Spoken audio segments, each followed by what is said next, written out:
Genèse chapitre 25. Abraham prit encore une femme nommée Kétura. Elle lui enfanta Zimran, Jokshan, Médan, Madian, Jishbak et Chouach. Jokshan engendra Séba et Dedan. Les fils de Dedan furent les Ashurim, les Létushim et les Léumim. Les fils de Madian furent Epha, Épher, Enoch, Abida et Eldaa. Ce sont là tous les fils de Kétura. Abraham donna tous ses biens à Isaac. Il fit des dons aux fils de ses concubines, et tandis qu'il vivait encore, il les envoya loin de son fils Isaac, du côté de l'Orient, dans le pays d'Orient. Voici les jours des années de la vie d'Abraham. Il vécut 175 ans.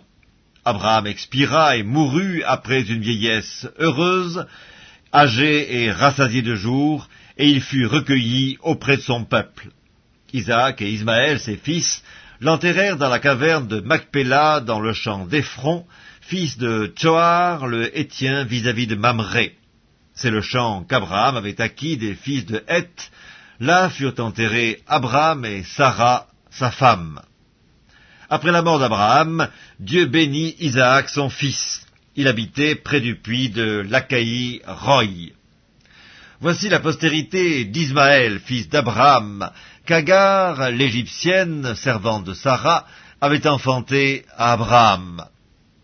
Voici les noms des fils d'Ismaël par leurs noms, selon leur génération. Nébajot, premier-né d'Ismaël, Kédar, Adbéel, Mipsam, Mishma, Duma, Massa, Hadad, Théma, Jétur, Naphish et Kedma. Ce sont là les fils d'Ismaël, ce sont là leurs noms, selon leurs parcs et leurs enclos. Ils furent les 12 chefs de leur peuple. Et voici les années de la vie d'Ismaël, 137 ans. Il expira et mourut, et il fut recueilli auprès de son peuple. Ses fils habitèrent depuis Avila jusqu'à Chour, qui est en face de l'Égypte, en allant vers la Syrie.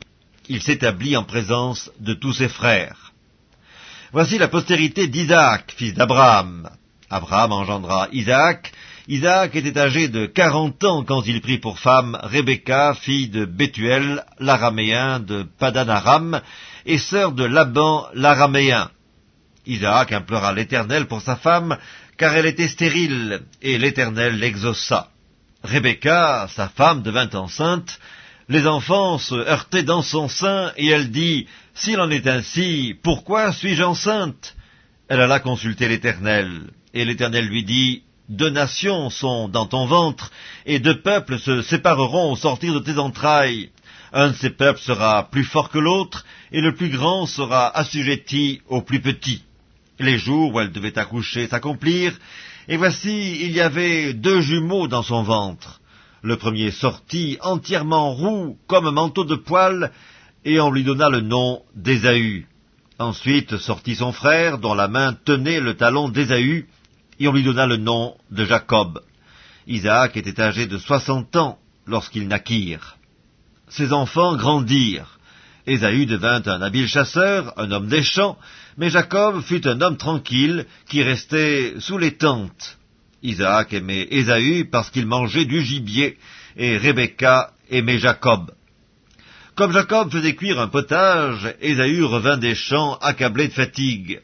Et Ésaü dit à Jacob, « Laisse-moi, je te prie, manger de ce roux-là, car je suis fatigué. » C'est pour cela qu'on a donné à Ésaü le nom d'Édom.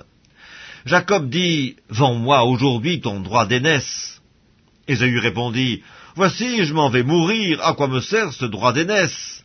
Et Jacob dit, « Jure-le-moi d'abord. » Il le lui jura, et il vendit son droit d'aînesse à Jacob. Alors Jacob donna à Ésaü du pain et du potage de lentilles. Il mangea et but, puis se leva et s'en alla.